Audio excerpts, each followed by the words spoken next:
sa akin mangungutang ka? Isang araw lang, ibabalik mo na.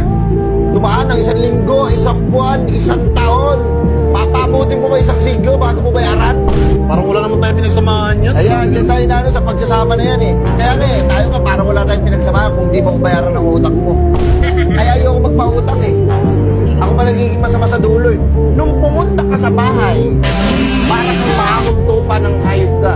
Tapos nung singilan na, matapang na siya. Hindi ka na marunong magbayad ng utang mo. Wala kang patago sa akin. Pera ko yun.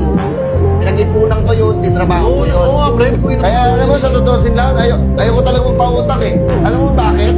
Bakit? Kasi ako nahihiya ako maningil eh. Ako ba nahihiya maningil? Tapos nag-ano lang ako sa'yo, nag-chat lang ako sa'yo, hi. Alam mo, binlock mo kaagad ako. Diba yung pinipirmiso mo ako eh.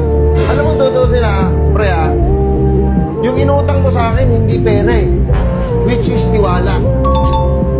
Yun yung sinira mo sa akin, yung tiwala. Wala naman talaga pakialam dyan sa pera na hiniram mo eh. Matagal kitang naging kaibigan. Tapos pera sinira sa atin. Kaya yung magpautang talaga eh. Sa tingin mo, pinupulot ko ang pera? Anong bawat piso na 5 piso na mahalaga sa akin yan? Naghirapan ko yun tapos hindi ko makikinabang.